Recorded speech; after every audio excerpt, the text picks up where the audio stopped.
membantu orang tua sebagai anak, itu juga perbuatan-perbuatan yang mengandung pahala. Yang terbaik sesuai dengan bidang kehidupan kita. Ada orang yang dinamakan abid, ahli ibadah, pahala yang paling baik bagi dia banyak-banyak tahajud, sembahyang malam, wirid, zikir, tasbih. Ada yang dinamakan orang alim, pahala yang paling baik buat orang macam ini mengajar, menyebarkan ilmu, mendakwahkan Islam. Ada yang disebut wali, pejabat pemerintah, petugas.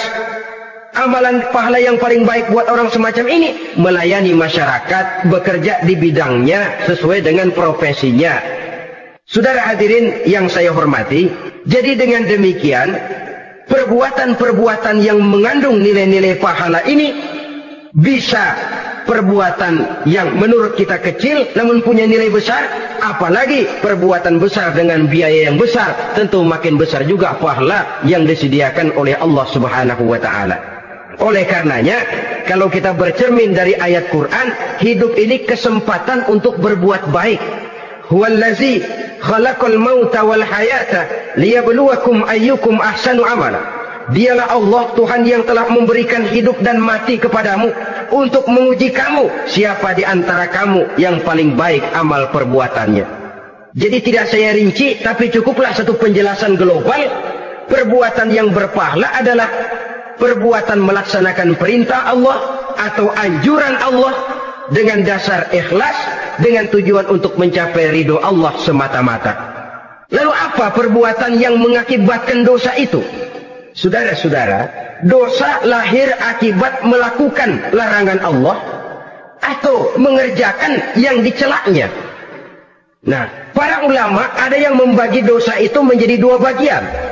Ada dosa-dosa kecil, ada dosa-dosa besar.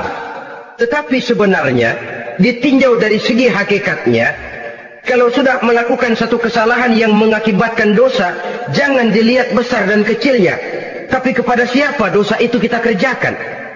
Sebab kalau dosa kita anggap satu yang kecil, orang akan terangsang untuk mengerjakan yang kecil-kecil saja. Sehingga dengan demikian, yang kecil pun akan menjadi besar kalau ditumpuk-tumpuk. Sedangkan yang besar bisa saja menjadi kecil kalau selalu diiringi dengan permohonan ampun kepada Allah. Itu sebabnya para ulama sufi, orang-orang tasawuf mengatakan la saghair ma'al istimrar wa la kabair ma'al istighfar. Tidak ada dosa yang kecil kalau dikerjakan terus-menerus, dan tidak ada dosa yang besar kalau digempur tiap saat dengan perbuatan istighfar atau memohon ampun kepada Allah Subhanahu wa taala. Cuma saja pada umumnya, karena dosa-dosa kecil itu lebih mudah taubatnya, dan ada janji Nabi, barang siapa yang meninggalkan dosa-dosa besar akan diampuni dosa-dosanya yang kecil-kecil. Oleh karena itu, pada kesempatan ini kita akan juga bicarakan apa saja yang termasuk klasifikasi dosa-dosa besar, dengan harapan kita bisa menjaga diri, menyelamatkan diri, jangan sampai terjatuh ke dalam dosa-dosa yang besar tadi. Tetapi bukan berarti kita harus terangsang melakukan dosa-dosa yang kecil. Biarin kecil ini, tobatnya gampang. Dosa kelas teri. Dosa itu kan tidak kelihatan. Lalu terangsang melakukan perbuatan dosa-dosa walaupun kecil, kalau berlarut terus-menerus dia akan tumbuh menjadi dosa yang besar. Oleh karenanya jangan sampai mengundang pengertian kalau kita membicarakan dosa-dosa yang besar lalu terangsang melakukan dosa-dosa yang kecil, karena bagaimanapun juga dosa kecil dan dosa besar sama dalam arti kepada Allah kita melakukan kesalahan. Dan dosa yang kecil pun kalau bertumpuk, dia akan menjadi banyak. Saudara-saudara kaum muslimin rahimakumullah, ada beberapa jenis dosa-dosa besar. Jenis yang pertama, asyirku billah, syirik atau menyekutukan Allah. Dari sekian deretan dosa-dosa besar, syirik ini merupakan bapak moyangnya dosa. Dedengkotnya dosa itu syirik, menyekutukan Allah. Bahkan dosa yang lain Allah masih mau mengampuni, tapi kalau sudah syirik, menyekutukan Allah, itu sudah satu dosa yang tidak berampun sama sekali. Oleh Oleh karena itu tepat pesan Imam Ghazali tadi. Jadi di Safinah fa innal bahra amik. Jaga iman, pelihara akidah, dandani kapal. Karena hidup ini gelombang lautan sangat dalam, hidup banyak cobaan. Di dalam hidup di zaman sekarang ini, saudara bisa perhatikan, di mana tensi ekonomi tinggi, lapangan kerja sulit, persaingan hidup makin tajam, sifat egois dan individualis tumbuh di mana-mana, rasa solidaritas sosial menurun, sifat gotong royong musnah, orang mudah potong kompas, potong jalan, ingin cepat kaya, ingin cepat naik pangkat, ingin dapat kedudukan. Kadang-kadang akidah pun terjual, akidah pun musnah, jatuh ke jurang syirik pun tidak jadi soal. Itu yang kita khawatirkan. Kalau dosa-dosa yang lain Allah masih mau mengampuni, tapi kalau sudah jatuh kepada syirik, Allah sama sekali tidak akan memberikan ampun. Dalam kaitan dengan ini barangkali tepat sinyalemen Imam Ali itu. Andai kata kemiskinan merupakan satu kepribadian, saya akan membunuhnya lebih dahulu. Artinya memang kemiskinan ini sering mendorong orang kepada jurang kemusyrikan. Tidak tahan menghadapi godaan perut akibat tensi ekonomi yang tinggi, lapangan kerja yang sulit. Iman pun jadilah ditukar dengan 3 liter beras. Akidah pun jadilah dibarter dengan 3 bungkus supermi, dengan pakaian bekas, dengan obat-obatan. Tidak jadi soal baginya mengejar kebahagiaan yang relatif singkat dengan mengorbankan kebahagiaan yang abadi. Persis ibarat pepatah, nyari jarum kampak hilang. Mencari sesuatu yang kecil, yang besar jadi sia-sia. Membela perut, mengorbankan akidah. Na'udzubillah summa na'udzubillah. Saudara-saudara kaum muslimin rahimakumullah. Ini fakta. Ini kenyataan. Dan hal semacam ini tidak bisa diatasi cuma dengan ceramah, simposium, diskusi, seminar. Apalagi Nabi berpesan, solahu ummati bil ilmi wal mal. Umatku hanya bisa menjadi baik akidahnya dengan ilmu dan harta. Itu bahasa Nabi. Kalau bahasa kita sekarang, dengan ekonomi dan pendidikan. Ilmu, pendidikan, ekonomi, harta. Tanpa itu sangat besar kemungkinan kita bisa menjual akidah terjerumus di lembah kemusyrikan.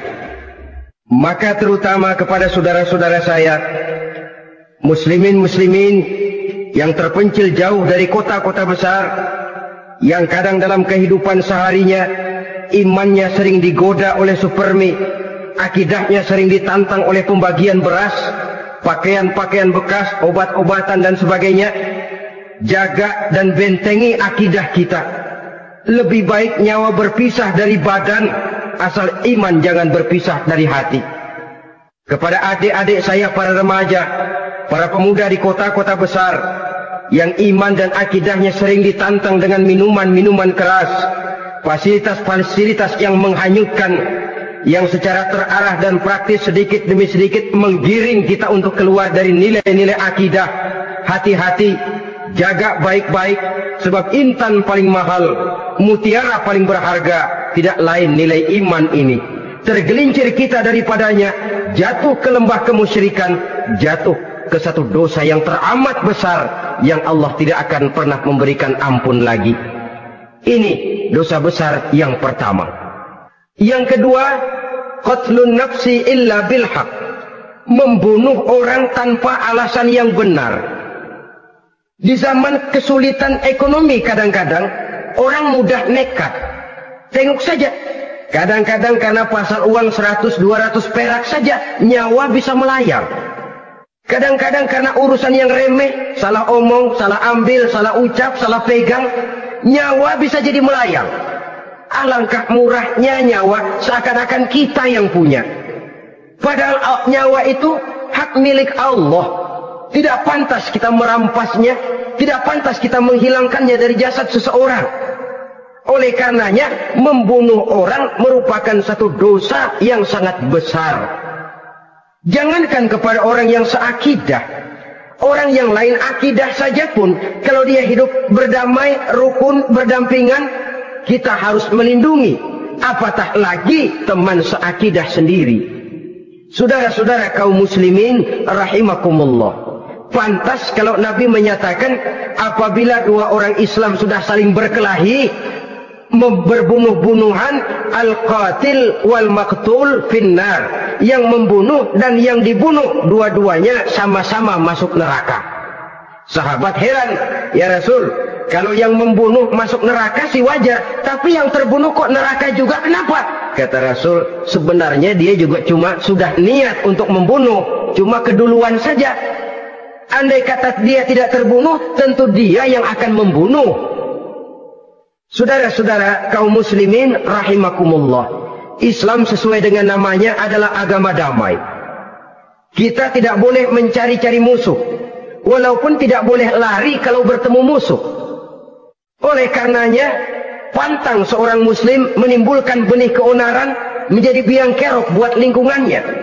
Sesuai dengan namanya, seorang muslim adalah seorang yang dalam hidup senantiasa berusaha menebarkan salam, menebarkan kedamaian, ketenangan dan ketentraman.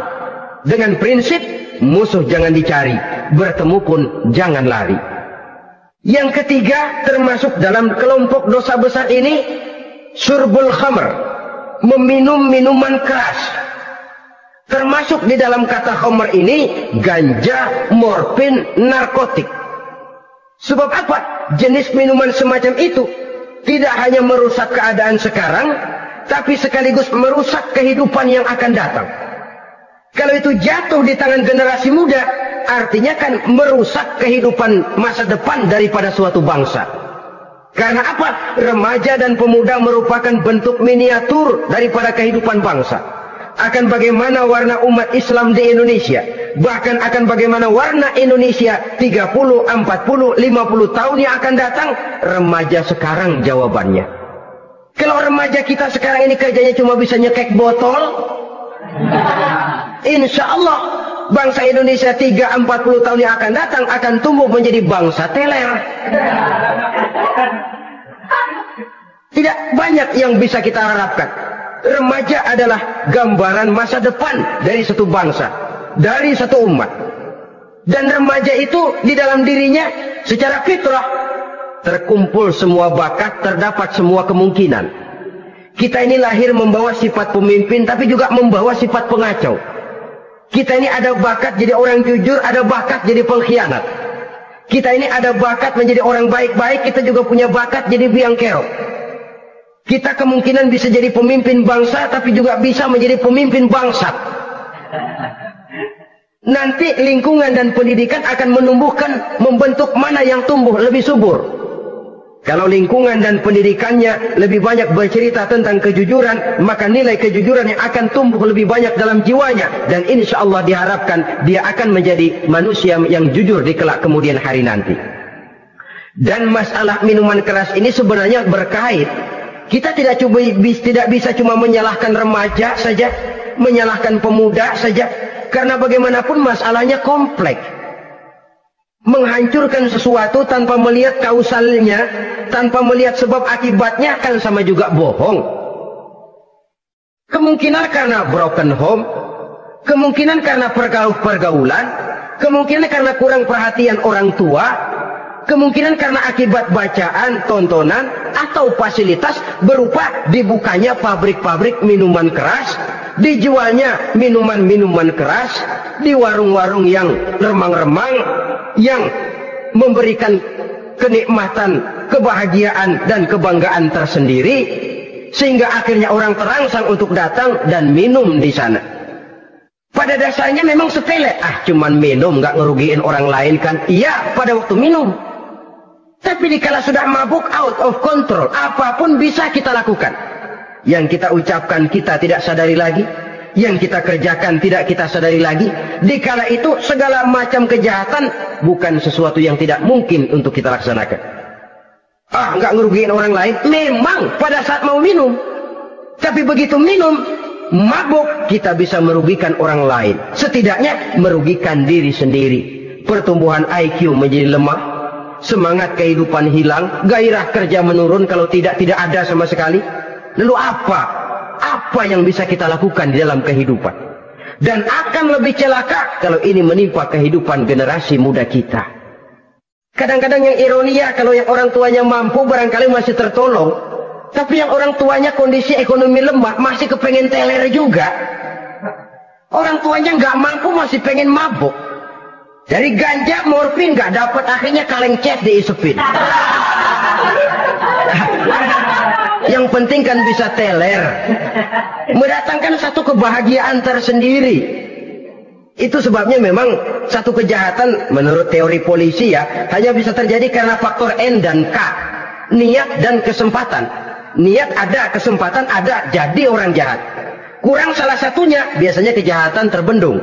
Niat ada, kesempatan tidak ada, sulit berbuat jahat. Kesempatan ada, niat tidak ada, tidak mungkin orang jahat. Tapi yang paling dominan sebenarnya niat. Kalau niat sudah kuat, kesempatan bisa dicari.